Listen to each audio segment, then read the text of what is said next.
आज हम लोग देखें क्लास 7th में उच्चारण स्थान तालिका। तो देखिए, जो शब्द जिस स्थान से बोले जाते हैं वह उस वर्ण का उच्चारण स्थान बन जाता है। तो देखिए, जैसे कि छोटा बड़ा क ख ग घ ण हा, ये हमारे कंठ से बोले जाते हैं, इसलिए इनको हम कंठ वर्ण बोलते हैं। और विसर्ग सेकंड है छोटी बड़ी च छ ज झ इया या और शा, ये कहाँ से तालु से बोले जाते हैं, इसलिए इन्हें तालव्य वर्ण कहते हैं। री ट ठ ड ढ ण रा और सा, ये मूर्धा से बोले जाते हैं, इसलिए हम इन्हें मूर्धन्य वर्ण कहते हैं। ल श त थ द ध और ना दंत वर्ण है। वर्ग का नाम है दंत वर्ण। अब हम देखेंगे छोटा ऊ बड़ा ऊ प फ ब भ और माँ ओष्ठ वर्ण है, इन्हें हम ओष्ठ वर्ण कहते हैं। अम आ उ अणा ज ड़ा न और माँ नासिका वर्ण, इसलिए इन्हें नासिक के वर्ण कहते हैं। ए और ए कंठ और तालु, जिसे कंठ तालव्य वर्ण कहते हैं। ओ और औ कंठ और ओष्ठ है, इसलिए कंठोष्ठ वर्ण हुए। ब और फ दांत और ओष्ठ, इसलिए दांतोष्ठ वर्ण। अब हम देखेंगे प्रयत्न, मैनर ऑफ आर्टिकुलेशन।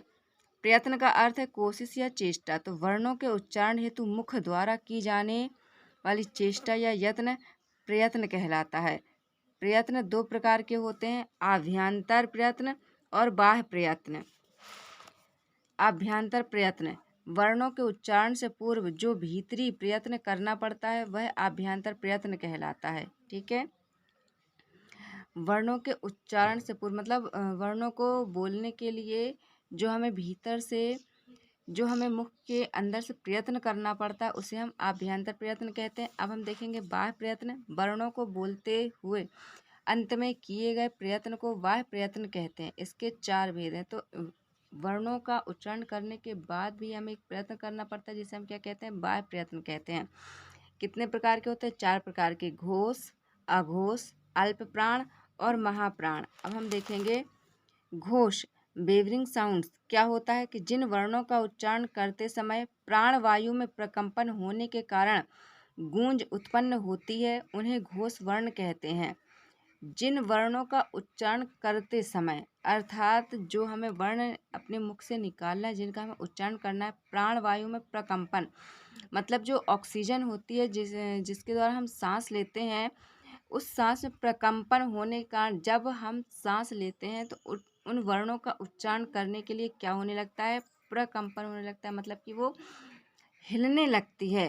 तो गूंज उत्पन्न होती है, प्रकंपन के कारण गूंज उत्पन्न होती है, मतलब कि हिलने के कारण उसमें एक गूंज निकलती है। जैसे कि आपने देखा होगा कि जब हम किसी खाली स्थान पर, कोई भी खाली स्थान है और वहाँ पर आप बहुत भारी आवाज़ में आवाज़ करते हैं तो वो आवाज़ आपकी गूंजने लगती है। तो ठीक वैसे ही घोष का होता है कि जब प्राणवायु में प्रकंपन होने के कारण गूंज उत्पन्न होते हैं, उन्हें हम क्या कहते हैं, घोष वर्ण कहते हैं। तो प्रत्येक वर्ग के सभी अंतिम तीन तीन वर्ण, प्रत्येक वर्ग के सभी अंतिम तीन वर्ग देखिए, जैसे ग घ ण, ज झ इया, ड़ा ढ ड़ा, द ध न, ब भ म, या फिर य र ल व और छोटा बड़ा छोटी बड़ी छोटा ऊ बड़ा ऊ री ऋषि ए ऐ ओ औ घोष वर्ण है। तो ये इनकी संख्या कुल कितनी होती है, इनकी संख्या कुल 30 होती है। चलिए नेक्स्ट वीडियो हम जल्दी ही लेकर आएंगे, तब तक के लिए लाइक एंड सब्सक्राइब। और आप कमेंट्स में बता सकते हैं कि आपको ये वीडियो कैसी लगी और आप कहाँ से हैं, किस जगह से हैं। Okay, thank you.